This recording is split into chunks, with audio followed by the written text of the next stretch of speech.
you vampires of the night. Thank you for joining me for a brand new live show. It's been a few weeks, and I genuinely missed you guys. And I was sitting on my couch, and I was watching, what was I watching? I was watching Sing Street on Netflix, eating frozen pizza. And I was like, you know what? I miss my viewers. I miss my friends. I miss the people that I connect with on the internet. And I was feeling a little bit lonely. And I was like, you know what? I got to do a live show. I don't care if it's 2:50 a.m. That's just a number. Okay? That doesn't exist. That's a made up concept by the man to hold you down. And if you're a vampire like me, well, thank you for joining me once again, guys. And I figured we'd just do a casual late night live show. Because there's a lot to talk about, and I figured we could just do it here. Let me do a few things here. Let me turn on my thingy-majiggers. There we go. There we go. Hang on. I did not plan any of this tonight. Hang on. Here we go. Okay, there we go. Doesn't look at all the graphics, guys. All right. All right. You guys are already killing it with the super chats. I do appreciate that. That does help out a lot. And I will just give you guys a few quick updates. The last couple weeks were just hectic, and there was some good stuff that happened the last few weeks. Don't get me wrong, but man, it was not a good few weeks overall. First of all, I chopped off part of my finger, the middle finger, actually. So it looks incredible now. But about 2 weeks ago, I was slicing a pear, right? And I wasn't paying attention. I was just putting it in the slicer. We had family coming over. And by the way, this ruined pears for life for me, which are a delicious fruit. Very underrated. But I was just slicing it, man. And all of a sudden, I was like, oh, that didn't feel good. And I look at my middle finger, and half of it, like at an angle, is gone. Everything except for the fingernail is gone. And I know I just have a Band-Aid on it right now, but up until about 5 days ago, I had this thing wrapped in gauze. I had an ice pack on it, and it was just, I literally thought I lost the tip of my finger. But I miraculously just missed every nerve ending that you could possibly miss. And it's almost like I scalped the end of my finger. So it's healing okay. It's kind of gross. I do have pictures on my phone to show you just how gruesome and graphic it is. I'd probably get demonetized if I showed you, but you know what? I guess you'd have to care about that, wouldn't you? I can show you guys. If you're eating right now, I highly recommend you put the food down, because get ready for some graphic, violent content here. I got to show you guys this. Hang on. And we will answer all the super chats and questions. And I want to say thanks to all the YouTube members and everyone else joining. We got Pozival. We got Guillory Beach Holland. I cannot pronounce that first name. But I thank you guys for joining me and everyone else here. We got Caleb there. How's it going, guys? And also, just a few days ago, I got food poisoning, which lasted like 2 days. I ate some food at a grocery store. I don't know what I ate. I don't know what made me sick, but all I know is I was puking in this toilet bag here for a day. It got to a point where I was just like leaning over the toilet, praying for mercy, because I had nothing left to give it, the porcelain gods, if you will. And that was not fun. That was the worst food poisoning I've ever had in my life. And that took a toll on me. And for like 3 days after that, I was sleeping like 14 hours a day. So yeah, it's been a rough couple weeks.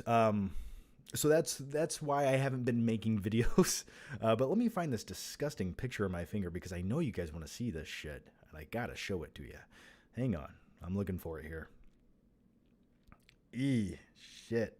Okay, hang on. Oh. All right, I'm just gonna do it very quick. I don't know how good you'll be able to see it. You ready? See how the tip is missing? See the tip? Just the tip, just for a second. So anyway, that was my finger, but it's growing back now. All right, so let's dive into the questions, because that's all of my quick updates, and there's some good questions here already. I'm excited. It's been a while since I've done this. I kind of forgot how to do it. All right, here we go. The Nicodug Express. John, I feel the most alive when you live stream. Well, I feel the most alive when I live stream as well. It's a visceral, raw form of entertainment. We can't hide behind edits. I don't get to script out anything. I am at the mercy of what you guys ask, and whatever questions you ask, I answer. If I know them, or if I don't know the answer, I still give you whatever I have in my brain to you. So, thank you for that. I love live streams, and guess what? These live streams, they don't matter unless you guys watch them. So thank you. Morning from Holland, John. Well, morning to you, man. How's it going? How's it going down in Holland? It's 3 o'clock in the morning here, but that's just, like I said, it's just a number.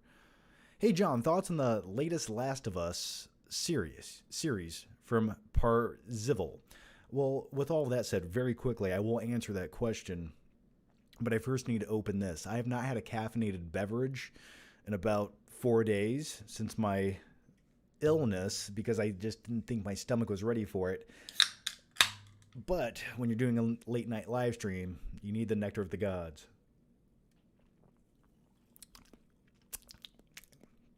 It's acidic battery acid. It's slightly disgusting, but I still enjoy it. All right, so the Last of Us series.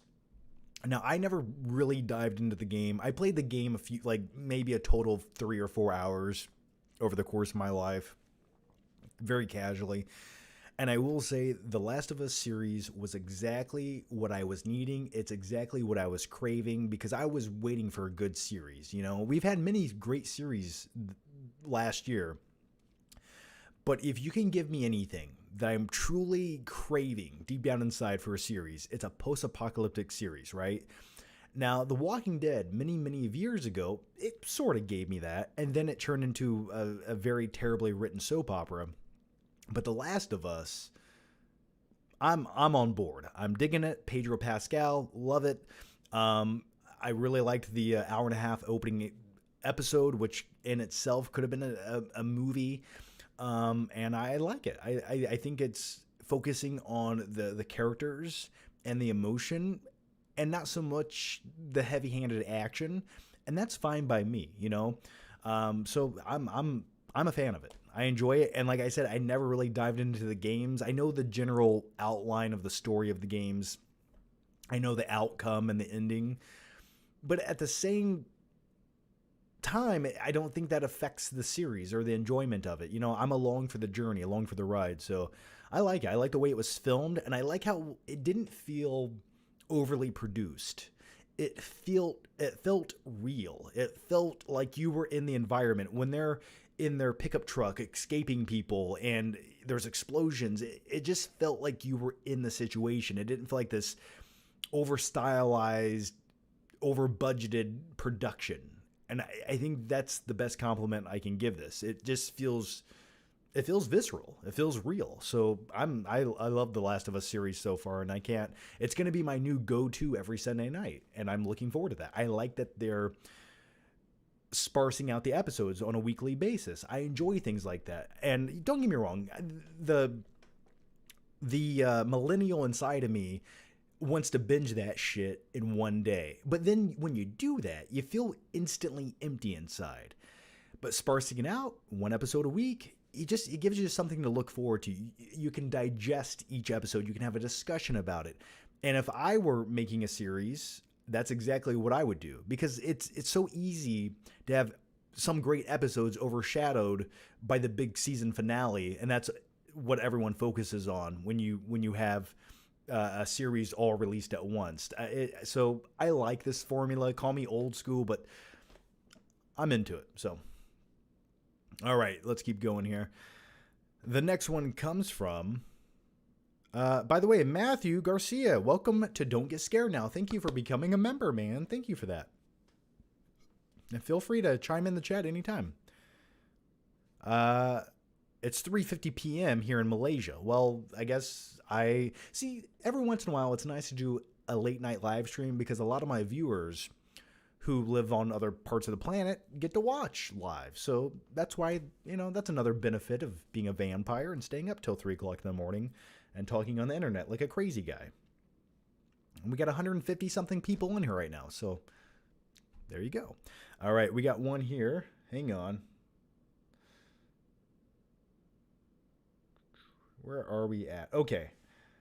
Mound Howdy says, John, do you have nostalgic feelings for the movies Demolition Man and Judge Dredd? Greetings from Zurich. How's it going in Zurich, man? I've actually been to Zurich, Switzerland 2 times.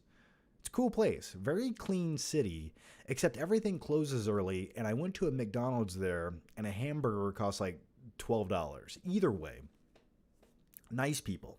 And everyone speaks English in Zurich. It's phenomenal. So I like Demolition Man quite a bit.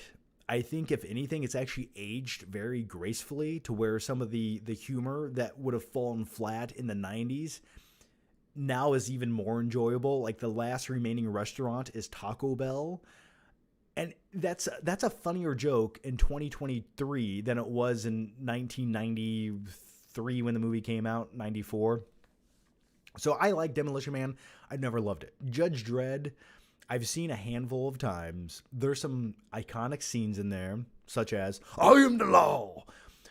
But it's a terrible movie. And it doesn't really have much rewatchability to me, so I don't go back and revisit it that much. But Demolition Man all day, man. And the seashells on the toilet, I'm going to put some in my restroom. Don't ask questions.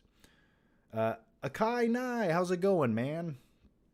Happy late night, John. Cool story. I live in Hawaii, and I was working at a beach, and I saw Matthew McConaughey. I got a picture from a distance. Well, that's cool. Slightly creepy, and I like it. What you should have done is run up to him screaming and then took a selfie with a shocked look on his face. All right, all right. That's cool, man. I want to see Matthew McConaughey. Night King 01 says, John, I just watched The Dark Knight. I haven't seen it in a while because I've seen it 200 times. Man, it puts modern comic book movies to shame.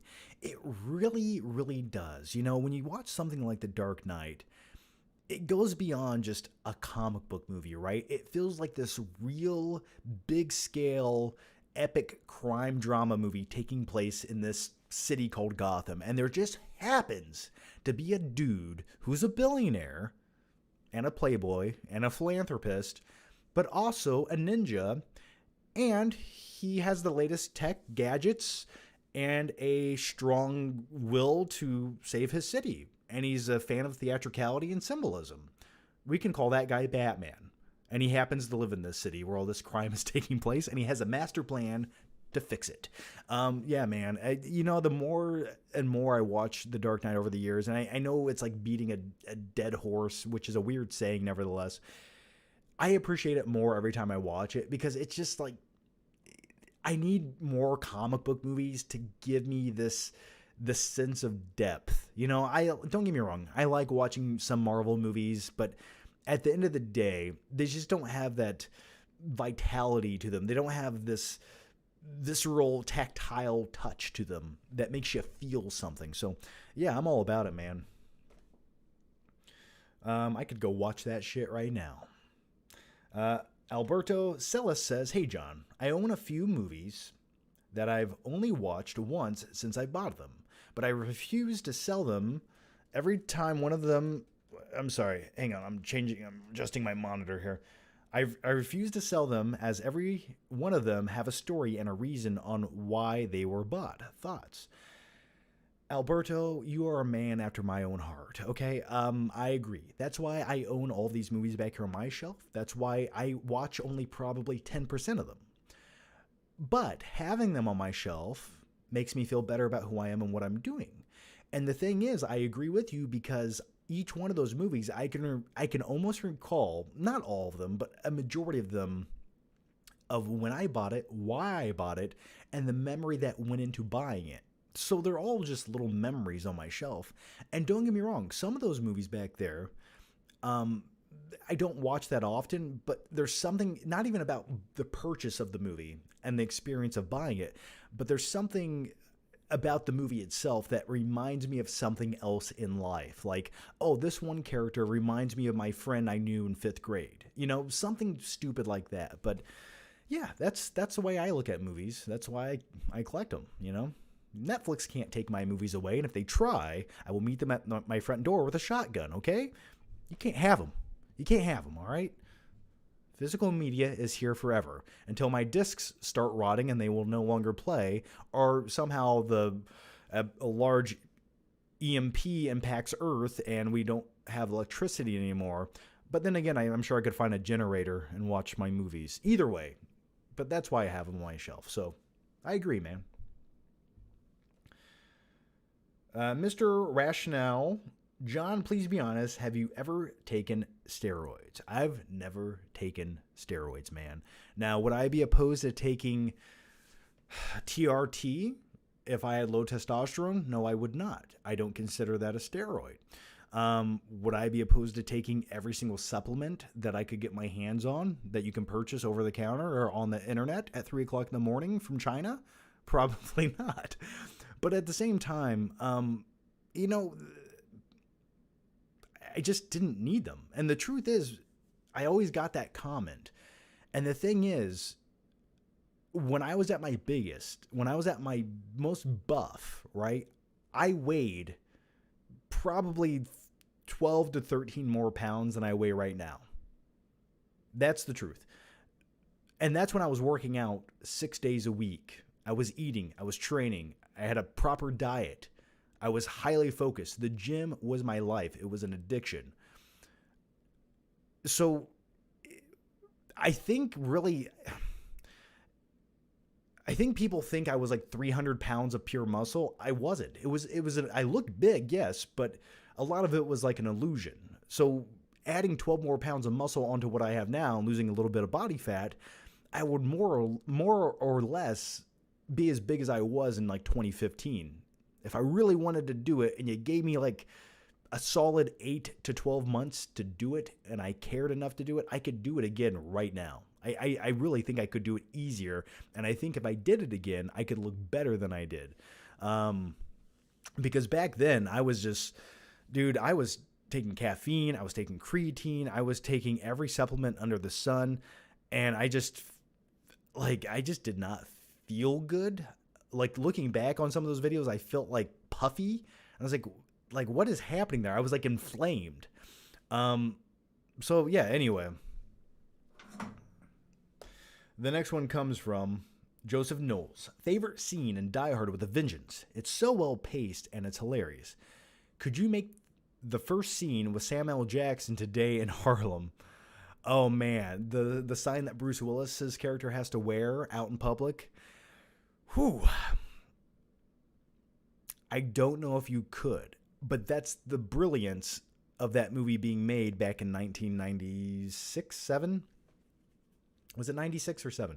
Or was it 95? Which one was it? No, I don't think you could. And that's why I think films going back 15, 20 years are better than the majority of the movies that we have today. They were able to take a risk, say something, and have a profound impact on the viewer. Nowadays, we just get vanilla regurgitated baby food put into a blender for easy mass consumption. And everything is just instantly forgettable. A lot of things that come out, people go, oh, that was really good. And my question to you is, okay, will you remember that movie in 6 months? And you probably won't. So, no, I think Die Hard with a Vengeance is phenomenal. I almost feel like that was written to be another movie. And then they sort of salvaged some of the concepts in that movie and turned it into a Die Hard movie. I think that was the story behind it, actually.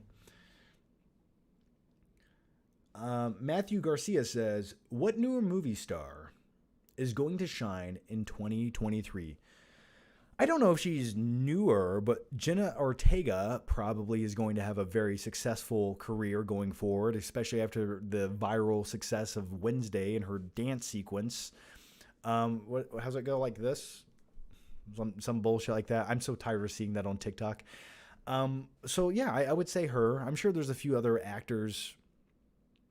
Brendan Fraser probably will have a triumphant return to Hollywood or cinema, because after The Whale, man, he definitely deserves it. So I would say those two as of right now. I'm sure there's some young actor out there I'm not naming, but I can't think of right now. Keep in mind, it is 3 o'clock in the morning. Professor Marmalade says, what's your favorite Indiana Jones movie? You know, for years and years, I've always I always thought it was Indy 3, and then I've always went to Temple of Doom, but I hate the first act of Temple of Doom, and I hate the love interest in Temple of Doom, and then I go to Raiders because it's pure, right? And I think I've almost come to the conclusion, if I could take certain acts out of the first three Indy movies and combine them into one, it would be the ultimate Indiana Jones experience for me. Um,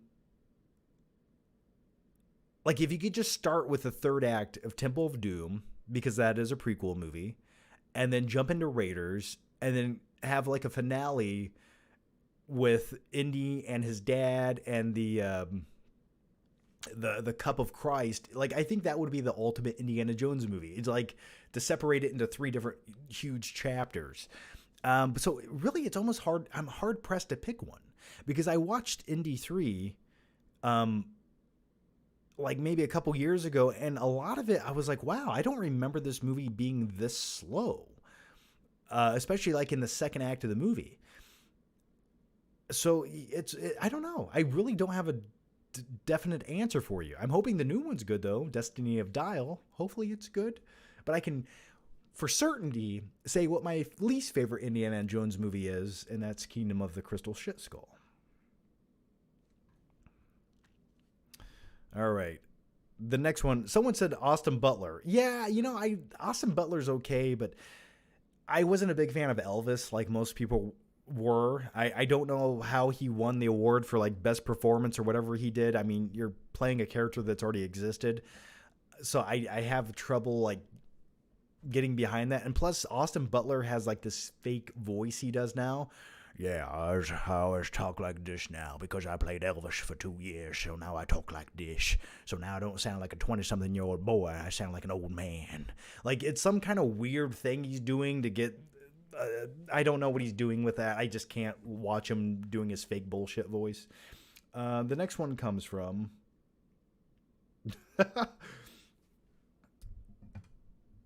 Yeaman John. How's it going, Yeaman? If Humphrey Bogart had been born in 1990, could he have been a film star today? I don't know.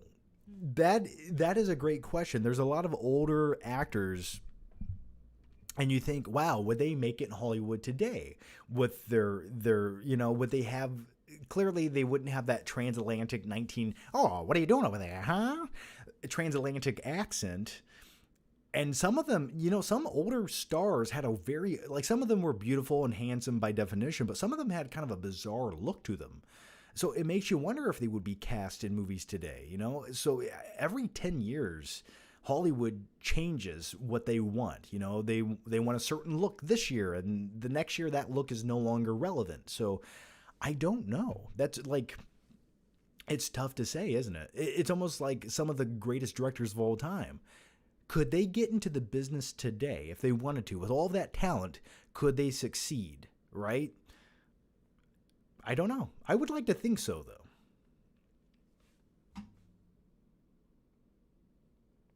If he was born in 1990, he'd be younger than me.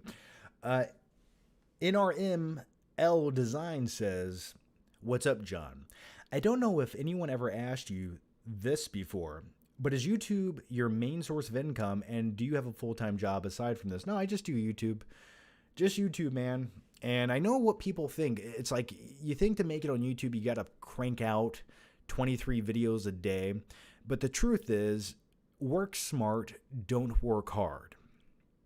There's a lot of videos I could make, but in the grand scheme of making them, will it have a return on the time I put into it? Maybe, maybe not. There's a lot of there's a lot of topical things I want to talk about, and that's why I do the live streams, to put them in there, because dedicating a video to like the new Scream trailer, for example, like I see people doing reaction videos to the new Scream trailer, and I get it, but at the same time, to me, it's not worth making a video about. To make certain videos, I would feel they were disingenuous, and I'm at a point in my life where I can't do it anymore. I can't scream at a movie trailer. I'm not 16 years old anymore. I can't do it. And I don't know if I want to cater to people who want that anymore. So, To answer your question, no, YouTube is what I do. With between the two channels, the sponsorships, and and a backlog of videos that go back 13 years. No, I do YouTube. You know, I'm fortunate and lucky enough to get sponsorship deals. And the other great thing is it's not even like you don't even need just YouTube anymore to make it. You need TikTok, you need Instagram, you need Facebook, you need Twitter. And to give you an example, like I have done sponsorship deals on Instagram, for example, right? And most people on YouTube never knew I even did this. They never saw it, you know. So that's you can make income everywhere on the internet nowadays. So I just use everything I have, um, and I kind of at this point in my life, I think I've gotten a little bit selfish, and I like to make videos when I like to make them. Don't get me wrong, I should be making more. There's more I want to make, but no, YouTube's the only thing. Ah, sorry. There we go. All right, the next one comes from John. Your top 5 '80s movies from Flickpick Jr. And only because that name, that's a funny name. It's hard to pick just 5 '80s movies, man. It really is. I mean, God, the '80s had too much. They had too much. I'm going to throw some John Hughes movies in there. I mean, Ferris Bueller's Day Off. You have the movie Big. You have Back to the Future. You have Over the Top. You have Predator. I mean, dude, The Karate Kid. Holy shit. The '80s were just too deep in movies. So those, I think I named 5. We'll go with those, though I could add 28 more to the list. I mean, you have the first Terminator movie.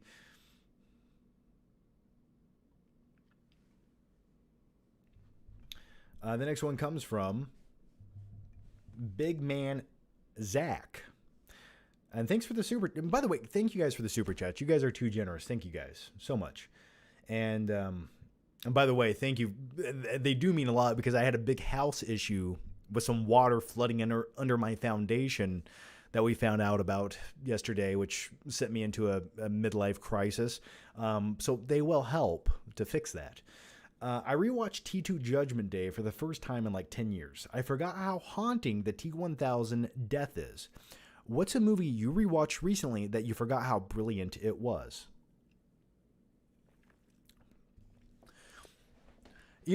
I want to talk about Terminator 2 Judgment Day for a second because I did recently rewatch that with my girlfriend a few weeks ago, and she had never really seen it. And we were watching that on my my big screen TV, and it looked phenomenal, and we had popcorn and everything. And I was showing her, and she understands like what a good movie is, right? If you explain it and you're like, this is why I like it, she goes, oh yeah, I see that now. And that's what I like about her, amongst a few other things. But I was like, for example, the first scene where the T-1000 is frozen with nitrogen and shot and explodes. I was like, look at this sequence, right? Nowadays, they would just do that with CG, and it would just be like, it would look like crap. But they actually did this with practical effects, and look how good it looks. Like, look how cinematic every single shot in T2 Judgment Day looks. Like, not one shot is wasted. Everything just looks like it matters. Every shot looks like it costs $50 million. And it's phenomenal. And not to mention, it's one of those action movies where every 20 minutes there's an action sequence that is better than any movie could do today. But they give you like 6 or 7 of them. Like here you go. Like we were spoiled. So anyway, I've always liked that movie, but rewatching it again a few weeks ago, I almost liked it more. What's another movie? I'm trying to think of like movies I've rewatched recently that I kind of forgot how good they were. God, I'm really trying to think. We watched quite a few movies.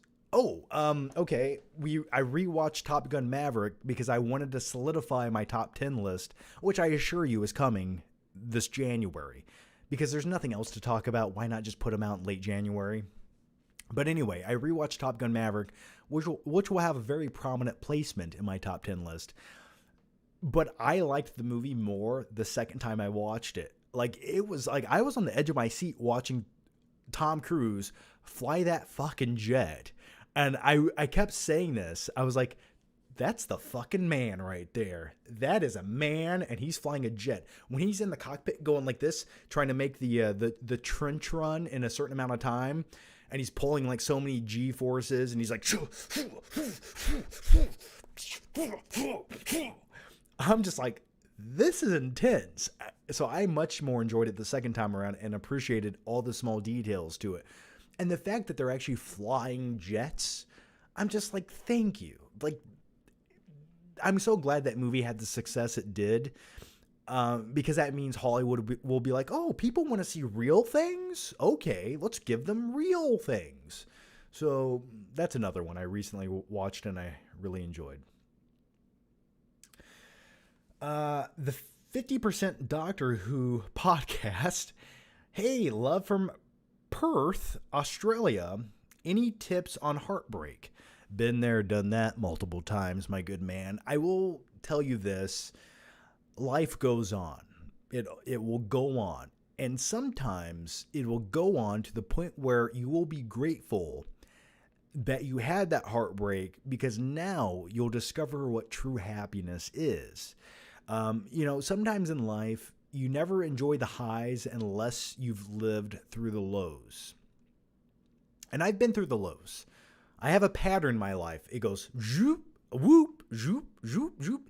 It's almost like a heartbeat, except the beat is so high and elevated sometimes where it's like, oh, that was amazing. So I don't know where I was going with that, but yeah, man, I've been there. You stay, when you're in that heartbreak transitional phase, you need to go do something that you enjoy doing, but to the fullest. So if you enjoy going to the gym, really, really, really go to the gym, right? Get something out of it. I've always used heartbreak or sadness as a fuel. And to cover up that sadness, because I have toxic male masculinity, I coat it with a thick layer of toxic male masculinity. And I say, I'm going to be the biggest, I'm going to be the best, I'm going to be the strongest, and I'm going to show the world I ain't fucking around no more. Okay? So that's what I always do. And hopefully that works out for you. You got to prove it to yourself that you didn't need that person, or I mean, and if you're dealing with relationships, that's one thing. If like you lost somebody in your family tragically, that's another thing. But even so, like, sometimes in life, if you lose someone, I know we're going off the rails because this is supposed to be about movies, but sometimes in life, if you lose someone, you need to, it almost makes you hyper aware of life is short. We don't have much time. Death is imminent, but we're not dead today. So let's do something, right? Let's put our stamp on this thing called life. So anyway, that's what I do. Just listen to 80s music, man. I promise you everything will be better. All right, the next one comes from fan of film. If you had to eat one food forever, what would it be? Whew, dude, that is a great question, and I've went back and forth on this. It's like, what would you want to eat every day? Like, I like tacos, but man, if I'm feeling a little bit ill, like I was a few days ago with food poisoning, do I want spicy food? I wanted like bland chicken noodle soup. I mean, pizza can be good, but then again, it kind of gets gross after a while. So maybe like, can I have like a course of, could I have like mashed potatoes that are seasoned perfectly with like some grilled chicken, maybe barbecue, maybe like something else, and then some veggies and some french fries on there. I know I had 2 potatoes on my plate right there. I had french fries and mashed potatoes. I don't know. Something like that. But then again, I really do like tacos, so maybe tacos. Or Sour Patch Kids. How's that?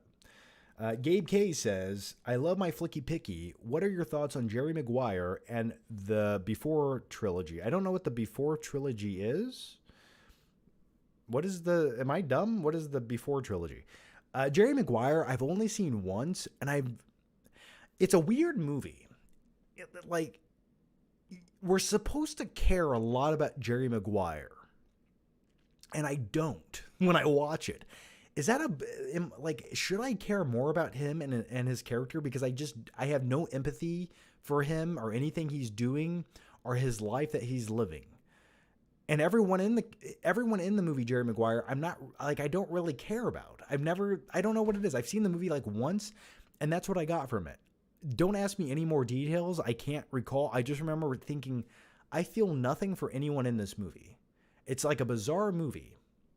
It's not super dramatic, but it's not super funny, but it's like somewhere in the middle, and it's like it didn't know what it wanted to be. I know a lot of people love it. It was not for me.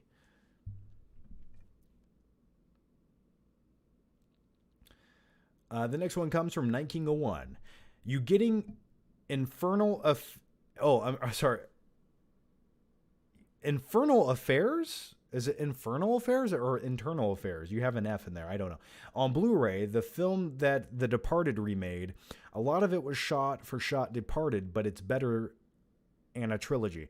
I've not seen the original Departed, whatever The Departed is based on, just like I've never seen the original Scarface.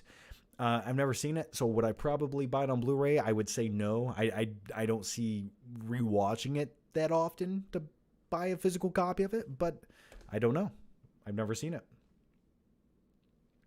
1901 also says, Die Hard 3 was originally called Simon Says. Yes, that's right. It was another entirely different movie. You are right. The first hour is verbatim the original script, just names changed. All the Die Hard stuff started like that. Yeah, you're right. I remember reading that or knowing that. And also the original ending to Die Hard 3 with a Vengeance, you can watch it on YouTube. Just type in deleted Die Hard 3 ending. It's bizarre to say the least. Go watch it sometime. It's not bad. It's just weird. The next one comes from Yeaman John. I watched the documentary Heart of Darkness. It's a miracle Apocalypse Now is made after all the infamous troubled post-production nightmares. Yeah, I've seen some of that documentary, and just the way that they had to shoot that movie, the huge helicopter sequence, shooting like the location shots, man, and Marlon Brando is really difficult to work with sometimes because he was a little pretentious, I would say. Yeah, it sounded like hell on earth to make that movie. Parzival says, I'm binging your older live streams for months now. Well, thanks for that, man. And that's why I make the live streams, and that's why they're uploaded to YouTube. You can go back and watch them anytime. And they're timeless in a sense because a lot of the questions I ask are just like random questions that aren't topical, which I appreciate. So thank you for that. It does mean a lot, man. Jeff Fisher says, where do you buy your edibles from? Shop name. There's a place called 20 Past 4 in Fort Wayne, Indiana that I purchased them from.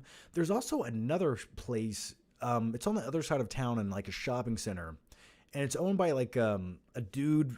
I don't know if he's from like, I want to say he's like from Pakistan or something. Really nice guy, and I like it. He's like, hey buddy, what? He's always like, hey buddy, when I walk in, and I love it. And so I go there sometimes. It's beside a Walmart. I don't know what it is. I don't know. I don't even know the name of it. It's probably for the best.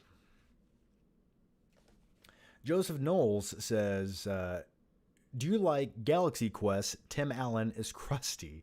Tim Allen is crusty?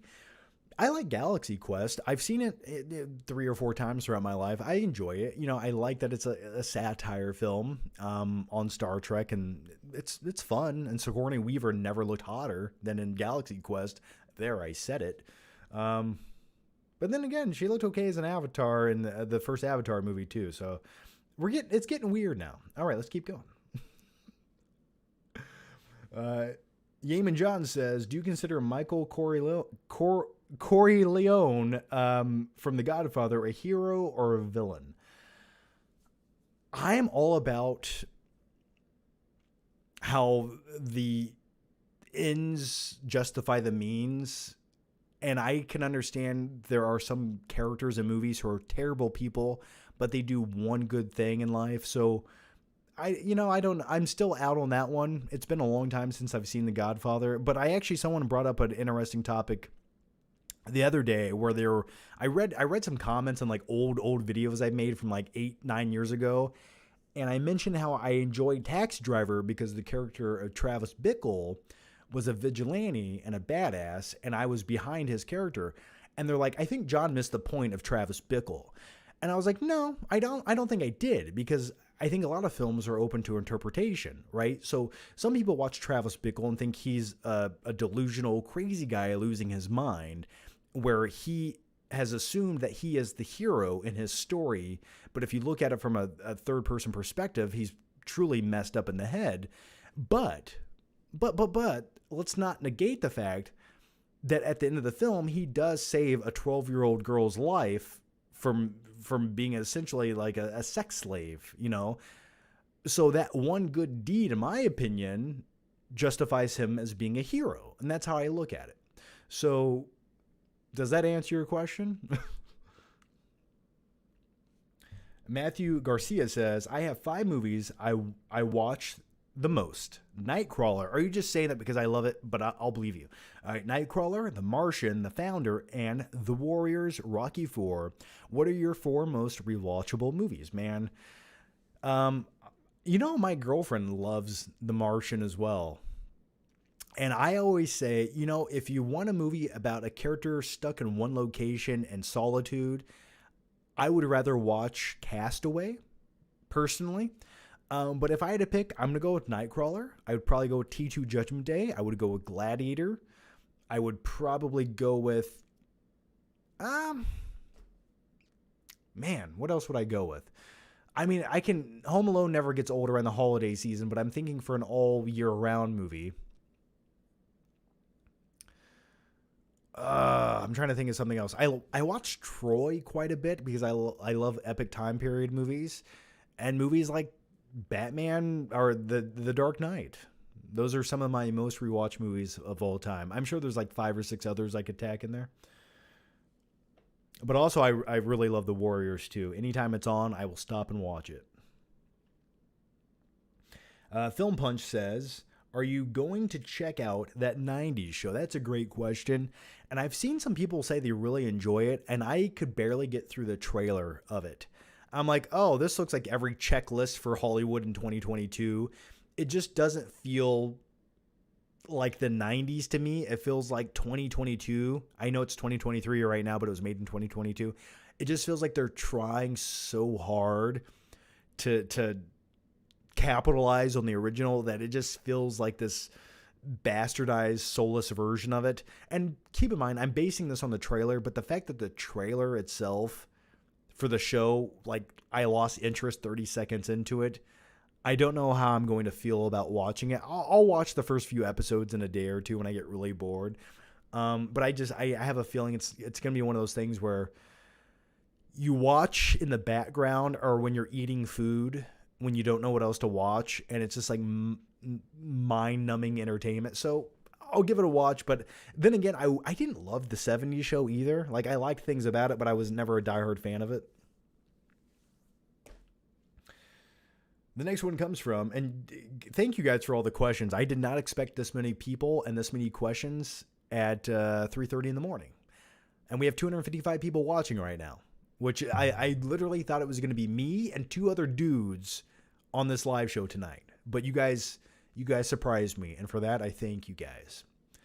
All right, the next one comes from Daniel Green. John, I watched Prisoners for the first time. Okay, I can't wait to read the rest of this because that someone earlier asked me, what is a movie that you forgot how good it was? And it was Prisoners. I watched that like maybe 3 or 4 months ago, and I had not seen it in like 6 years. And I was like, oh my God, that was good shit. Even if you know the ending to Prisoners, it still gives you like this seedy sickness in the pit of your stomach, which means it's doing its job. But let's continue on. I remember you saying that you understood Jackman's character and would do what he did to get his daughter back. I've realized you were lying and would let her die. What? No, I'm telling you guys. If I had to be Hugh Jackman's character in that movie and I thought my daughter was truly kidnapped by someone, I would do the same shit. I'm sorry to say it, I would do it. I don't care. I would not care. Because if I didn't do it, I could not live with myself. I could not lay down at night and go to sleep ever again, knowing I didn't do everything in my power. So yeah, and let's not forget Paul Dano's character in that movie, though he technically, spoilers for Prisoners, a movie that came out in 2012, 2013, but spoilers, Paul Dano's character, though he did not kidnap these children, he was still a twisted, fucked up dude. I mean, do you remember the scene where he's walking his dog and he deserved what he got? All right, I'm just putting it out there. But thank you for the question. Cody Gill says, watching Game of Thrones again, who's worse, Joffrey or Ramsay?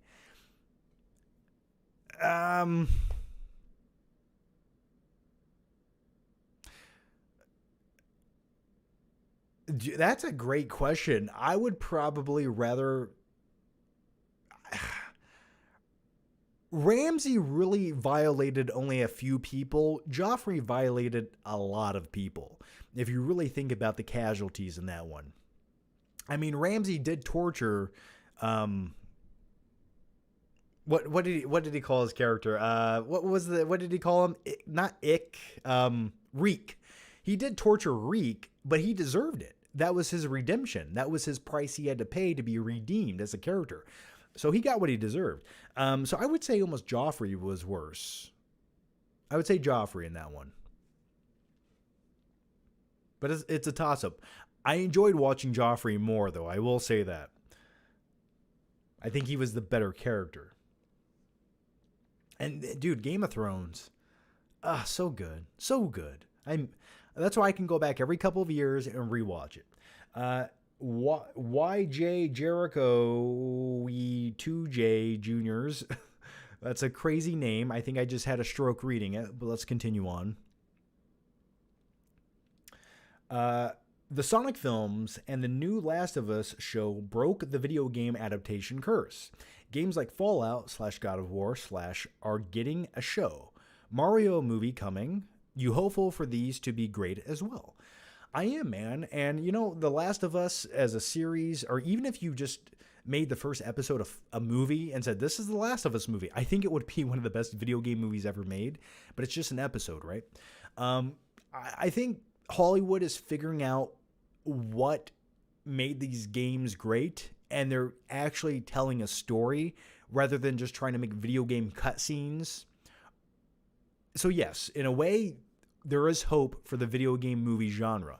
Am I looking forward to the new Mario movie? Yeah. Do I think I'll love it? I don't know about that, but I'm looking forward to it. The God of War show could be cool. I don't know much about it just yet. I really only played the game once or twice. But I'm still waiting for a Zombies Ate My Neighbors series to hit Netflix.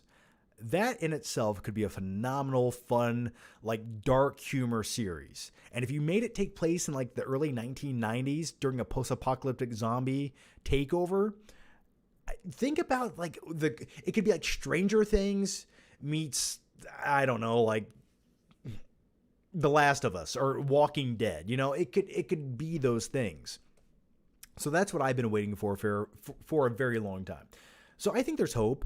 The last Mortal Kombat movie that came out, which I did not think was very good. I think they made a lot of mistakes in it, though I could see some of the things they were doing right, but they just didn't do enough of it. I think if they make another one, I'm hoping and I'm hopeful that it's going to be good. I don't know. Yeah. Why do you make the main character in your movie a made-up character that you could have just picked any 80 other characters from the game and focused on? I don't know. That to me was the biggest mistake.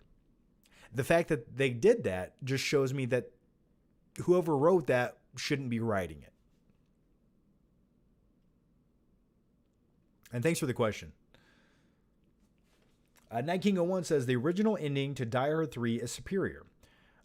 It's weird, man. They're setting it like a table in a dining room. It's a little bizarre. Forget the rocket launcher not killing both of them, but they should have kept it. Film ending was rushed. Yeah, the ending of Die Hard with a Vengeance is kind of a little bit blah. It works, but the original ending would have been them sitting in a room together, and John McClane has a fucking rocket launcher, and he blows up Simon. Jeremy Irons, right? So a little too, a bit much, I would say. But I'm glad it exists and we can watch it. Rabba Rock says, hey John, not trying to be a bother, and I know you just moved, but did you ever get around to watching the movie Neon? I have not, man. And I'll tell you this, I have watched a handful of movies in the last couple of months that I have never seen. I think I had seen parts of Brokeback Mountain, but just last week, me and my lady friend watched all of Brokeback Mountain. We watched it, and I don't think I'd ever seen the entire movie. And now I can say I did. How do I feel about that? Well, I'm not quite sure. I'm questioning some things. But really, in all seriousness, it is a depressing movie. That is the most depressing movie I have watched in like a decade. The next one comes from Captain Spazzy. Hi, John. Are you going to watch the 80s? Are you going to watch 80 for Brady? Haha. I don't know what 80 for Brady is, but now I have to Google it.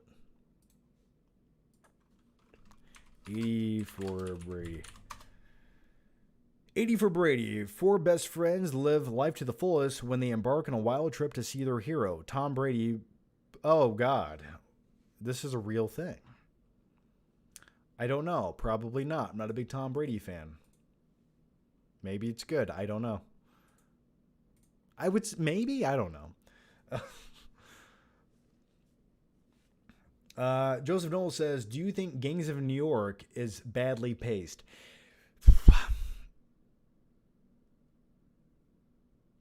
Yeah, I think that's a fair criticism. It does feel like the wind gets taken out of the movie like 3 or 4 times to where it comes to this standstill. But overall, I do enjoy the movie. It's a bizarre movie. And some of the, you know what it is? You know what it is about Gangs of New York? Like, some of it's based on historical, factual things. But other times in the movie, it looks like, how do I say this? It looks like the sets in the movie Hook. Like when you go to Neverland in the movie Hook and you see the pirate ship and you see the Lost Boys hideouts, and then you watch Gangs of New York and you see John what is it? John O'Reilly? Am I saying that right? Is it John Riley? John O'Reilly? Is that what his name is? Either way, some of like the old sets of some of the old set dressings of what they made 1800s New York look like, it looks like a set to me. I'm just like, did it kind of look like that? And I did some research, and it's just something about the way it looks made up to me. It looks like it looks like set dressings. I know that's a weird thing, but either way, back to the pacing of it, I think that's a fair criticism. I think the biggest detriment to Gangs of New York is probably Cameron Diaz. Just like she feels out of place in the movie. The next one comes from, who was I thinking of? Step Brothers movie. John Riley. What am I thinking of? John C. Riley. I kept saying John O'Reilly. Sorry for that. Okay. John C. Riley is who I was thinking of. Cody Gill says, Ramsey killed a woman because his lady was jealous. You got to do what you got to do, man. I'm just saying. I'm kidding. But he did cut a guy's dick off and send his father a sausage. Actually, he sent his dad his son's dick. Let's go to the next question. Rubber Rock says, you gotta watch Under the Banner of Heaven. It's so good. Andrew Garfield crushes it, and it has a True Detective season 1 vibe. Okay. Under the Banner of Heaven. I've been meaning to watch this. I've heard it's good. I'm gonna watch this. I did watch an Andrew Garfield movie that came out by the directors of It Follows. Someone recommended to watch it. I forget what it's called. It has like a long weird name, and it started off okay, but then it just got really self-indulgent, and there was like a pirate in the movie. It was just fucking weird. So I don't recommend whatever that was. Rubber Rock says, Neon is my indie film I made about the dark, seedy side of the porn industry. I know, man. I remember. I do recall. Sorry, I've not gotten around to watching it yet, man.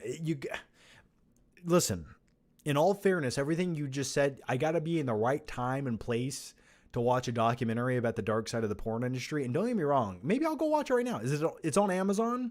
Is your movie on Amazon Prime? I'll go watch after this live stream. I will start watching your movie after this live stream. How's that, Rebel Rock? Under the Silver Lake. Yes, that was the film. Film Punch says, erase a movie from existence, T2 or Nightcrawler. I choose death, my good sir. I think T2 is way more iconic, obviously way more well-known, and I would probably have to erase Nightcrawler just for the sake of keeping T2 in existence as the best action movie. But that's the sacrifice I'm willing to make, right? I love Nightcrawler. I selfishly love Nightcrawler. It's perfection to me. But I'd probably keep T2. I really would. I know. It hurts me to say that, but I would. Joshua Knox says, I just rewatched the original Ninja Turtles films. What are your thoughts on them? Did you grow up with them? Absolutely, I grew up with that shit. So the original Ninja Turtles movie was always dark and creepy and scary to me as a kid, and I loved it because it wasn't trying to cater to stupid little 5-year-old kids. I mean, sure, it was marketed towards those kids, but it wasn't necessarily a children's movie. It was like, if anything, when you watch that movie as a kid, you grew up that day. It matured you. You learned what quality storytelling could be, and it didn't have to be all light and fluffy. Now, because of some of the complaints of that, and because they wanted to make more toys, in the sequel, they made everything way more light and bright. And guess what they do in the second movie of the Ninja Turtles, Secret of the Ooze, which I do like. And one of my favorite scenes in that movie is the Vanilla Ice scene. Go, Ninja, go, Ninja, go. And don't get me started on Super Shredder. Hell yeah. But the Ninja Turtles in that movie don't even use their weapons. So that's what the first Ninja Turtles could have been. It could have been like Secret of the Ooze. And in which case, if it was, it would not have been regarded as this great film that everyone talks about 30 years later. But because it pushed the boundaries and didn't cater into what Hollywood and toy companies wanted, it was something special, you know? So that just goes to show you, don't give in. So yeah, I loved it, man. I grew up on those. I still remember the VHS copy of Ninja Turtles. It had a Pizza Hut commercial of a little kid playing baseball, and then they go to Pizza Hut. Oh my God. Like just little things like that. And I love the sequences in Ninja Turtles when they go to the farmhouse. It's some of the best parts of the entire film. When they're training at the farmhouse and they're like resting up and finding themselves, and Raphael is like recovering in the bathtub for like 3 days. It's beautiful stuff.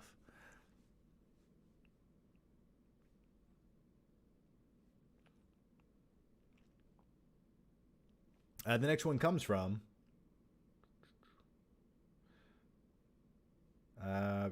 and by the way, Joshua Knox, thank you very much for the question, man. Night King 01 says, I knew I wasn't crazy. Austin Butler is trying to sound like Johnny Depp and act like him, with the rings on each finger and the weird clothes. That's what everyone does when they get too self-indulgent in Hollywood.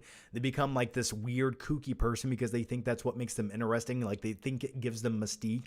And their publicists in Hollywood go, yeah, be weird and kooky because people are drawn to that. And the crazy thing is, people are drawn to that weird shit. I don't know why, but really when you get to it, there's not much there other than within this weird persona of someone going, yeah, I talk all crazy and mumbly. And it's like, that's not who you are. You're playing a full-time character, not only in the movies, but in real life.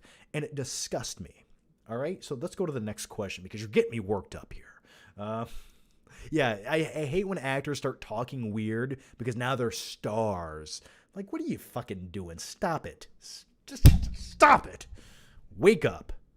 All right, the next one comes from A-Train 1698. Hey, John.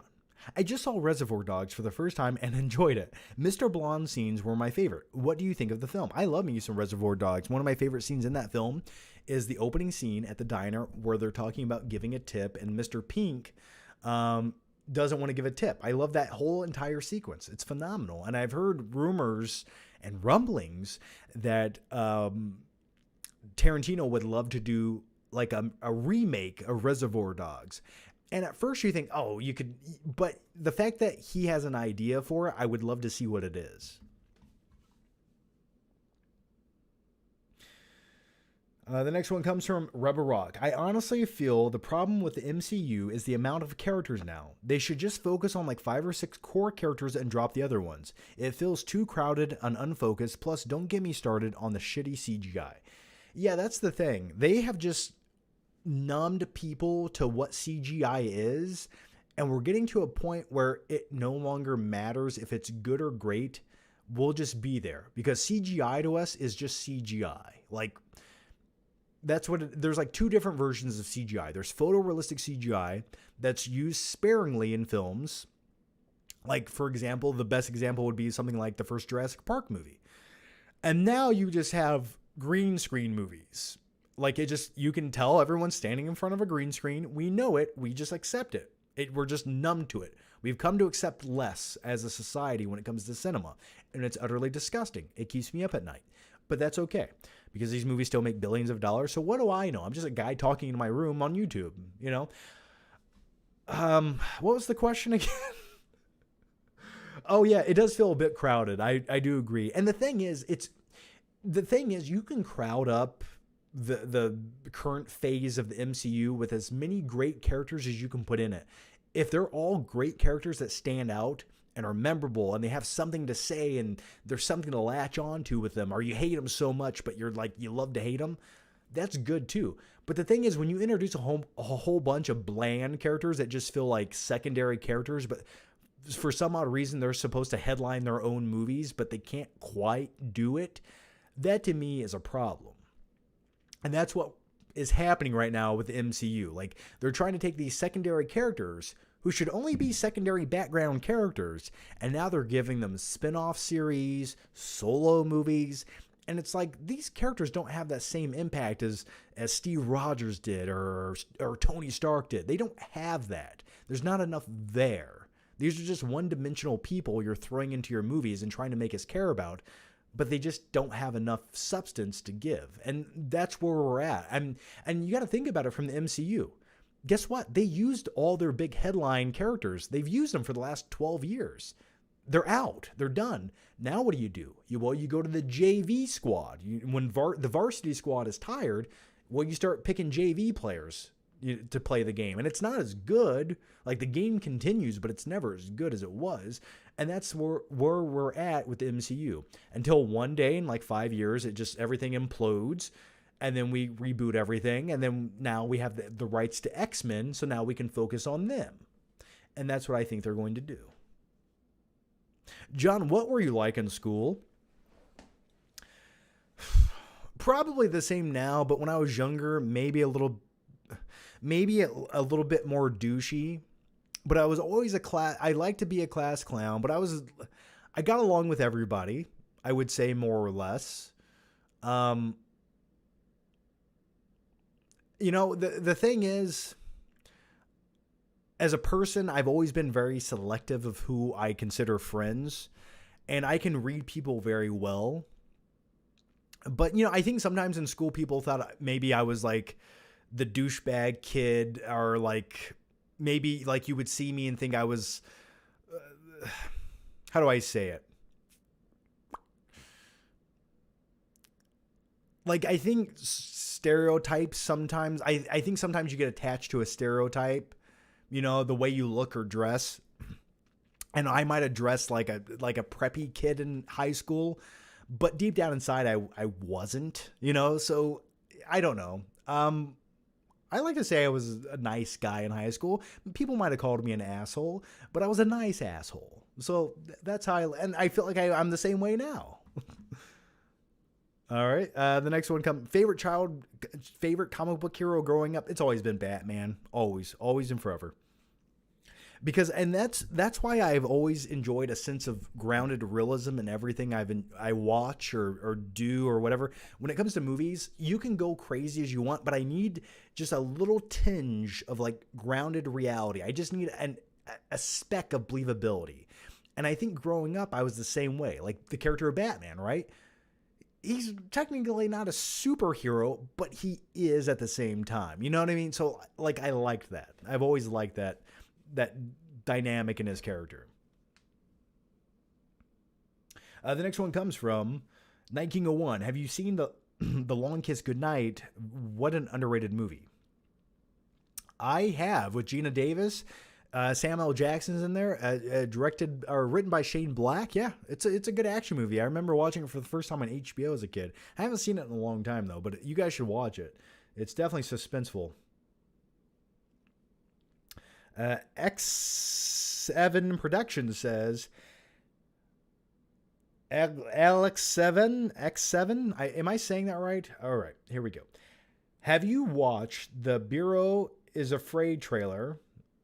If so, what did you think? But if not, you should. It's really good. I have not watched that, man. Or maybe I have.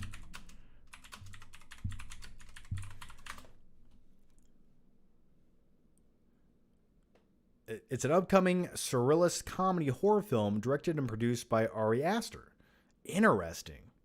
It stars Joaquin Phoenix as the titular character, a paranoid man who embarks on a surreal, nightmarish odyssey home to visit his mother. That sounds bizarre and interesting. It's an A24 film, of course. I haven't seen the trailer yet, but I'll watch the movie. I'll tell you that.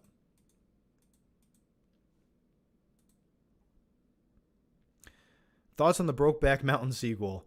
By the way, that would be great. Actually, utterly depressing. But did you know they made a sequel to R.I.P.D.?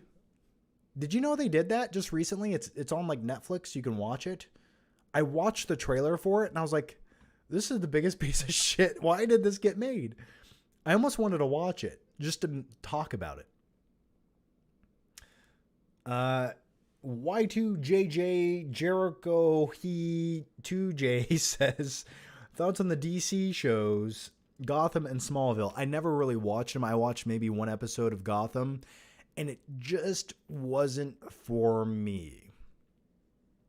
Have you seen them? So that's as much as I've seen about them. Also, Chris Pratt rumored to join DC. What DC character do you think he should play? If Chris Pratt joins the DC, maybe he can play like a pizza delivery driver that goes to Wayne Mansion and gives Bruce Wayne a pizza and then he leaves. Maybe that could be his character and then we never see him again. That would be fine by me. I don't need Chris Pratt in the DC. I don't need him. I really don't. Rubber Rock says, but thanks for the question, man. Rubber Rock says, if Tarantino announced his final film were to be a sequel to one of his films, which one would you pick? I'd be interested in revisiting Rick Dalton and Cliff Booth. If not, then Django.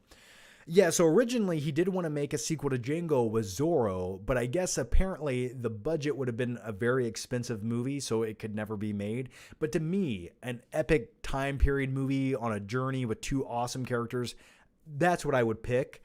But if you could make a Rick Dalton and Cliff Booth movie going into maybe the late 70s or even the early 80s, and if Tarantino's watching, I have a great idea for you, because I know Tarantino watches all my live shows, especially at 3:59 in the morning.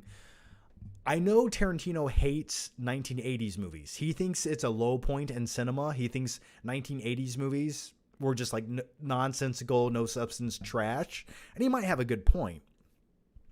But if he made a movie set in the 1980s about Hollywood, he could get all of these criticisms out with these characters. So I think that would be really interesting. So I don't know. That's what I would like to see. NRML Design says, thoughts on Knock at the Cabin. I have not seen Knock at the Cabin. What is Knock at... Let me see. Knock at the... So many movies with cabin in the title, it's hard to fucking keep track. Okay, let's see. It hasn't even come out yet.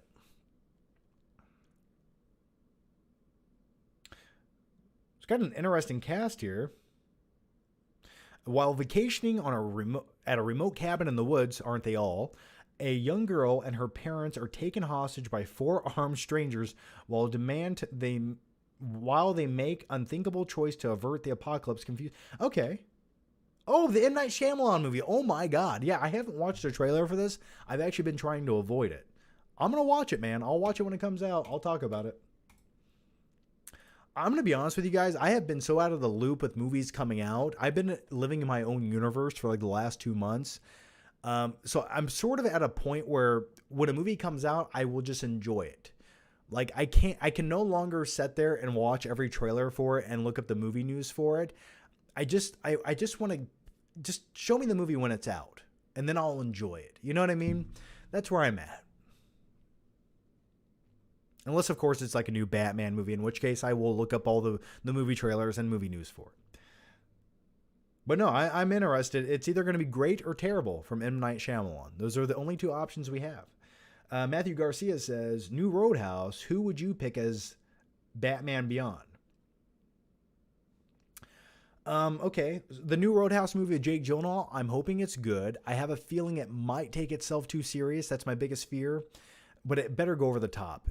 And it needs to be self-aware to a certain degree. But not too self-aware. So I'm looking forward to it. The fact Gyllenhaal's in it, I have faith in it. If anyone else was in it, I'd be like, oh, that should be a direct-to-DVD $5 bin movie, you know? Batman Beyond, I don't know. Timothée Chalamet. Make him the new Batman Beyond. I don't know. If they ever do it. And keep Michael Keaton as the old Batman. That's the only way to go.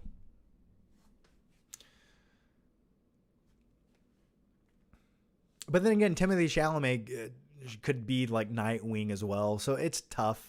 It's almost interchangeable at this point.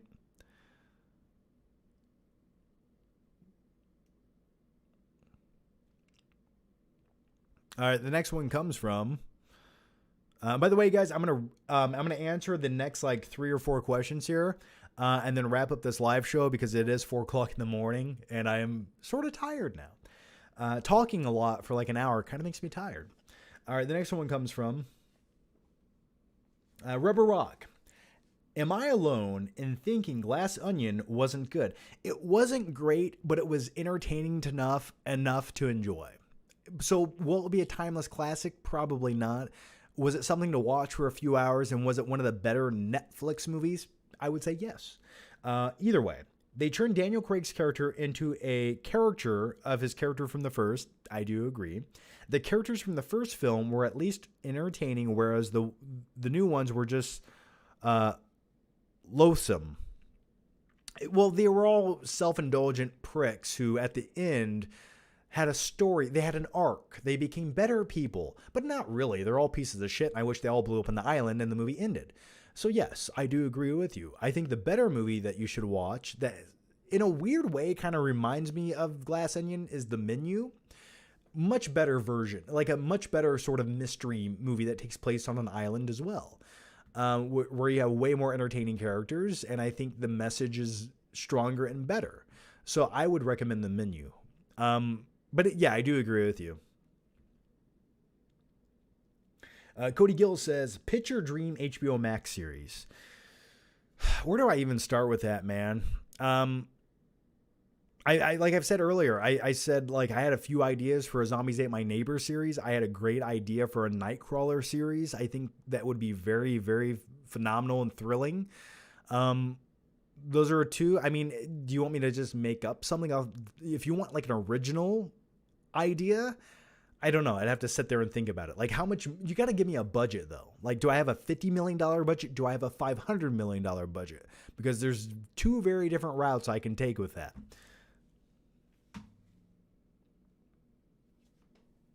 But I would love to see a Nightcrawler series. I think you could do it. I think there's enough meat on the bone to make it good. Ender Robinson says, have you seen the podcast on YouTube called Screen Friends? There's a clip where they talk about your beef with Stuckman. I saw that video. Yeah, a lot of the things they assumed and said were like incorrect. But at times, like they would hint towards... I'm not going to lay it out for you because it'll just cause more controversy and drama. But there's a few ideas that they had where they were getting to the right direction, but they missed the point. You know, so I'll just leave it there. You know, do I think sometimes some people's opinions were made based on a general consensus of things on Rotten Tomatoes? Kind of. If you look at the scores, it lines up, right? So yeah, I think they were trying to make a controversial video, and that's fine. It's always entertaining to see someone's perspective on something you say, and sometimes get some things right, but take other things out of context. And, but yeah, I don't know. Let me tell you this about people. You don't really know anyone. Let me tell you that. When you watch people on YouTube, you might think you have an idea of who they are, and that kind of is them. But I'll say this. If you were to hang out with some of your favorite YouTubers for a day, some people might enjoy it, but I think most people who are very aware of have like a situational awareness to them, I think at the end of that day, that person would no longer be their favorite YouTuber, right? So like you guys watch me, you think I'm like super energetic and like always on, but half the time I'm just like, I'm boring. I'm a really kind of boring dude who's very simple, right? I have a weird outlook on life, and sometimes like it's comedic, but other times I'm going to be honest with you guys. Like I can be an asshole, but only to people who deserve it. But yeah, so I don't know where I'm going with that, but I hope I answered your question. John, what's your favorite sitcom? Ooh. One I really do appreciate the older I get is Seinfeld. I don't think that's my favorite sitcom. That's a tough question, man. I'd have to really think about that one. I've never sat down and thought about what my favorite sitcom is. There's a lot I really enjoy, but a lot of them, going back and rewatching them, don't quite hold up as well, do they? Like, I remember as a kid, I loved Home Improvement. I loved Married with Children. And I went back and tried to rewatch some of those, and I was like, yeah, like Boy Meets World. I really enjoyed growing up, but is it still like my favorite? I don't think so.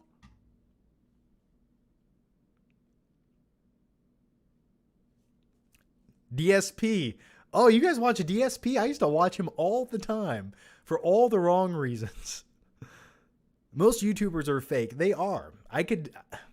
One day when I'm done caring, I will just unleash my real thoughts and opinions on everyone to a certain degree. But yeah, no one's perfect. No one's perfect. But sometimes I'm just like, if only you guys knew who you're watching. Like, if only you knew.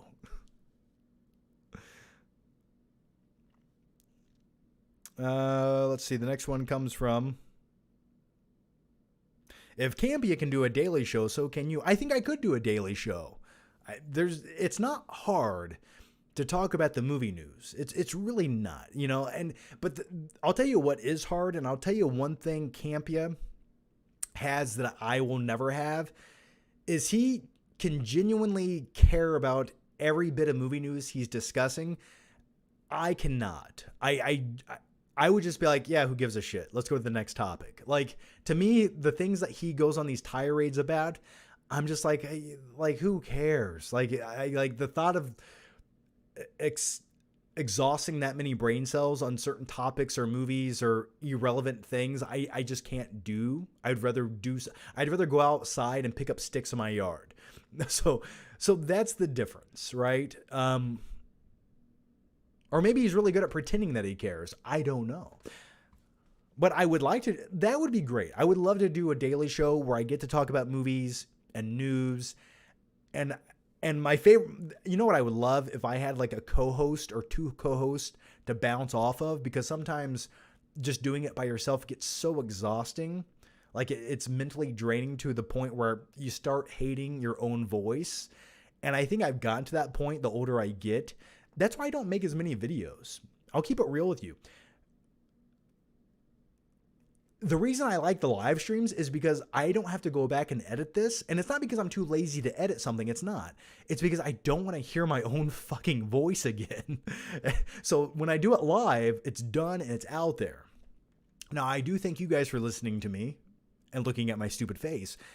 But when I have to like do a pre-recorded video, I'm just like, I just like when I start editing it, I'm like, shut up.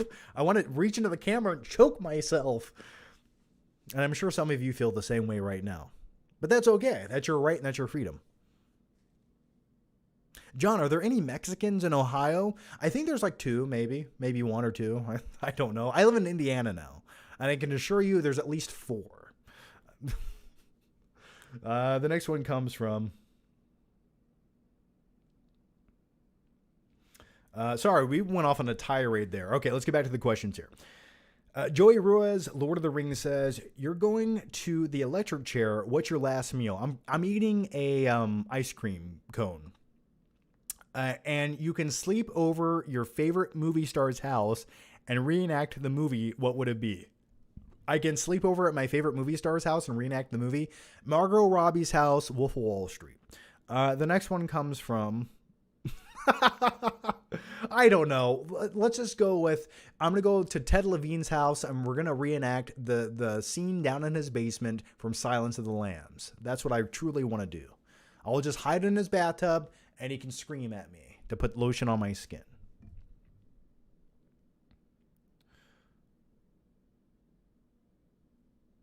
Rubber Rock says, and by the way, thanks for the super chat, Joey.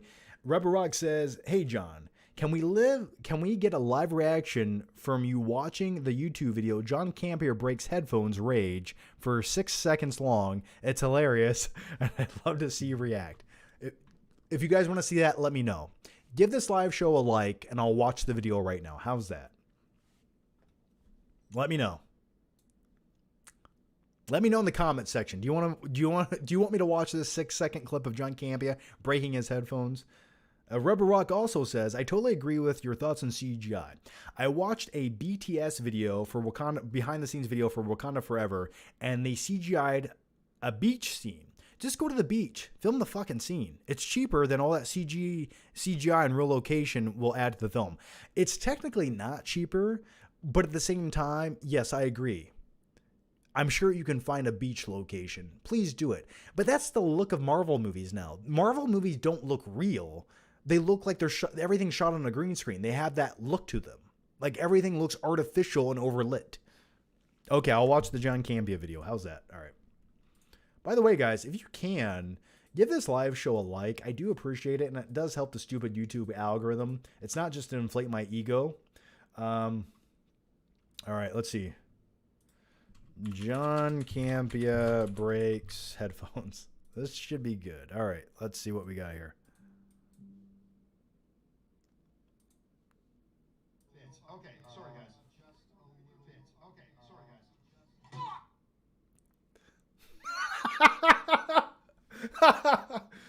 That's fucking great. I'm gonna watch it again. What do you want? Oh no, I'm not. There's an ad. Okay. That was glorious. Thank you for that. My favorite John Campia video though is his Transformers 2 review. Go watch that sometime. Okay. The next one comes from Edward Nito. Thanks for going live, man. I was wondering what the difference between Patreon and a YouTube member is. I'm deciding which option to choose. Really, there's not a difference, I would say. You know what? I'll tell you the difference. Here's the difference. And only because I don't have the ability to give it, is on Patreon, you get an audio version of the monthly podcasts that I do just for YouTube members and Patreon members. So you get an audio version on Patreon that I can't give you on YouTube. I can give you the video version of the podcast on YouTube. The other benefit I would say YouTube members get as you guys are over here in the normal chat. So we got MKF30 here. Would you ever do an ASMR? Yes, I would. And right now, I'm taking off my socks very slowly. Oh, so soft and silky. Here's my sock right now.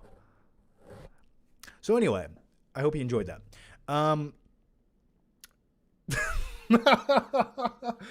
But yeah, back to your question. On Patreon, I would say the benefit on Patreon, and I'm actually going to release a new perk for Patreon members, and I'll release it for YouTube members as well. But on Patreon, you can send me a direct message on Patreon, and I will get back to you. Like, I will get back to your message, whatever you ask, whatever you need, whatever advice you want, whatever you want to know. If you send me a DM on Patreon and you're a Patreon supporter, I will get back to you. But I'm gonna start this new perk on both, and I'm gonna make it sounds weird. It sounds like I'm doing an OnlyFans or something. I'm not. I'm going to make a special Snapchat just for Patreon members and YouTube members, to where only you guys have this special Snapchat. And basically, if you guys want to send me a question, a video question or whatever, I can do like a quick response back. And I think that's cool. Like, if you guys, hey, John, what do you think about this? Or, hey, John, do you have any advice for my YouTube video channel or whatever? I'm going to start doing that, because I would rather just do a video response. I think it's more personable than typing out a message. So yeah, I'm going to do that as like a perk, which I think will be really cool. So yeah, really there's no big major difference. The truth is, I interact with both probably the same amount. So it's really up to you, whatever one's more benefit. I would say a YouTube member, you can come into the live shows, and I'll see that you're a member. That's like the one really cool benefit I like. So the next one comes from, and by the way, Edward, thank you very much for the very generous super chat, man. Thank you. Will H says, John, I don't understand the 73% for Violent Night on Rotten Tomatoes. The cast was lacking chemistry or something. David Harbour was the one decent part about it. The whole thing felt like a letdown when I saw it. Well, I'll tell you what, guys. I just remembered this, and thank you for reminding me. How's this, guys? I got something for you. I got something for you guys. Here we go. I have a digital download code for Violent Night right now I can give out. Okay? So what I'm going to do, and the first one that gets it, is I'm going to put it right here in the normal chat. Right here in the normal chat, I'm going to copy and paste the code for Violent Night, which you can use right now to watch it. The studio sent me a couple download codes to give away. So I will do that right now for you guys. So you guys better be quick. You got to be quick. All right? So here we go. I'll tell you where to use it. So you're going to have to copy and paste this shit and use it immediately. I'm giving you guys a heads up right now to do it.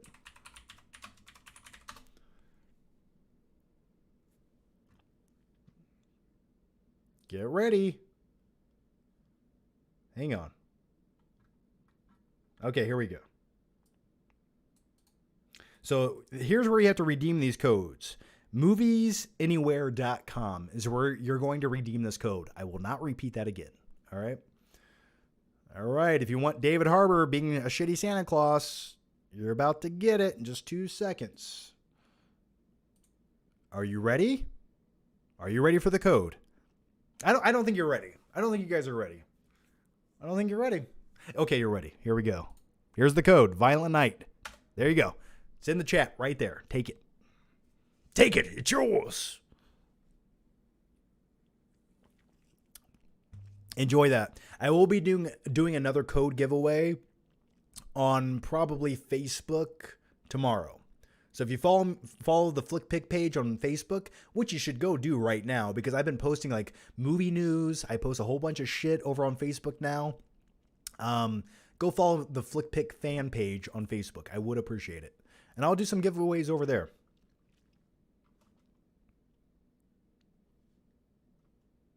Thoughts on the new Ghostbusters movie? The one coming out? I haven't... The fact that if the little kids are starring in it, I don't know about that. Like, I thought the last one was okay, but they just seem a little too young to be in the city as Ghostbusters. It feels off to me. Have you ever waxed your butthole? I have not. The the next one comes from Legion. John, have you watched The Last of Us? I did. We talked about that earlier in the live show. It was like the first question. Really enjoyed it. Go if you want like more thoughts on it. Just skimmed the beginning of the live show. I talked all about it, man. But I did enjoy it. I loved it. It's exactly the kind of series I want to watch every Sunday night, and I'm looking forward to it every Sunday. And I'm just so glad they're sparsing out the episodes on a weekly basis rather than just binging the whole thing. I like it. It's like something fun to look forward to once a week. So yeah, I really did enjoy the first episode.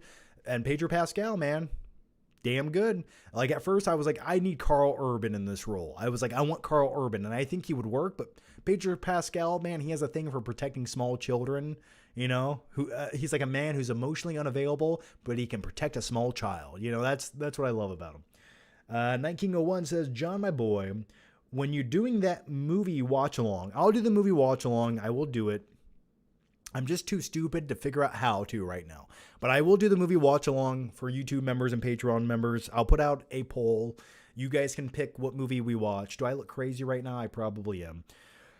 But I will do it. We'll find a movie that's playing on Netflix and we can watch it together, and I will record the entire thing. And you guys can feel free to chime in and chat, and we can talk about the movie or whatever else you guys want to talk about. I'll try to get my buddy Odin to co-host it with me or something. Or I can get like, oh, I know what I was going to do. I was going to get you guys into the thing to watch it, so I could see you guys and look at you guys, and we could talk during the movie. So yes, I will make it happen. I promise you, I will make it happen. Yeaman John says, Willy Wonka and the Chocolate Factory is one of the most disturbing films I have ever seen.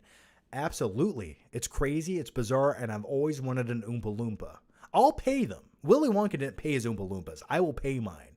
I wanted to mow the grass, vacuum around the house. I'm just saying, like, they could be useful. And then when you're not using them, you put them in a closet. It'll be great. But yeah, if you watch Willy Wonka, it is a weird movie. It's some weird shit going on in that movie. Like, Willy Wonka invites all these little kids to his factory, and it's like, what's that all about, Will H says, John, for the last meal, you're going to have a peanut butter soup with smoked duck and mashed squash. New York Matinee called it a playful but mysterious little dish. You'll love it. And then the red snapper with violets and pine nuts. Well, not if you want to keep your spleen. Yeah, I love it, man. That's fine. I'll eat it. Thank you. And now I have to go return some videotapes. Okay. I'm going to answer I said I was going to wrap this up like 20 minutes ago, but here we go. Okay. The last 3 questions, guys. No more questions. No more questions. I can't do it. I'm tired. I need to go to sleep. Epic Pete or Epic Pella says, steady hands, steady hands. Yeah, there's a link down below. Go buy that t-shirt. Support the John Flickinger channel. The link is down below. And if it's not, it should be. The next one comes from Rebel Rock. Thanks for going live. I work overnight at a call center, and I am surviving on 3 hours of sleep and energy drinks. It's making my shift go quicker. Can you do your best impersonation of John Campier breaking the headphones? I guess I can. Just for you, Rebel Rock, because I know what it's like to work in a call center, because I did probably about 16 years ago. I worked in a payment processing call center for cell phones, and I hated it. And for our next main topic, well, first let me say this. And then, he smashes his headphones. Well, fuck. There you go. Did I mention I'm Canadian? All right, the next one comes from Andrew Weezer. Did you hear about Jeremy Renner? Yeah, snowmobiles and Hawkeye do not mix well, man. He's okay now, right? He's doing okay, so that's good. Yeah, that's insane. That's insane.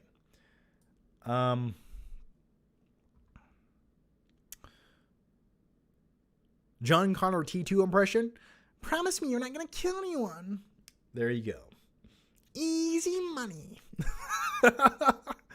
All right. All right, guys. I think I'm going to wrap up the live show there. That was a good place to end it on. But I do want to say, guys, thanks for hanging out tonight. We had 200. We had about 300 people in here on average. We have 260 of you beautiful people in here right now. And I did not think that many people would be up at 3 o'clock in the morning. But, you know, the great thing about the planet is on the other side, there's different countries and different time zones. So I guess it worked out. So thank you for that, guys. So either way, thank you guys for watching. Thanks for the questions. Thanks for watching. And thank you guys for the super chats. Much appreciated. Does help out quite a bit. And, yeah, I'll see you guys in like another day or two with another live show this weekend for sure. We'll do one at a normal time. And I'm sorry if you guys live in another time zone, but you know, I got to do one at like maybe 9 or 10 o'clock next time. You know, so either way, guys, have a good night. Stay safe. And I'll see you guys next time. Take care. Bye-bye.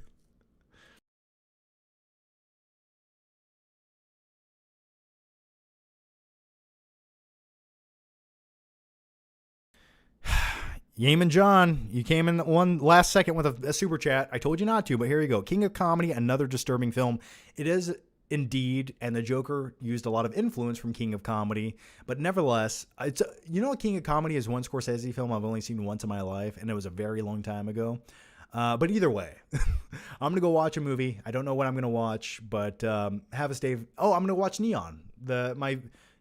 Neon, the movie that my viewer told me to watch about the dark side of the pornographic film industry. So that's what I'm gonna watch on Amazon Prime, I believe, right? All right, as always, guys, stay safe, take care, and I'll see you next time.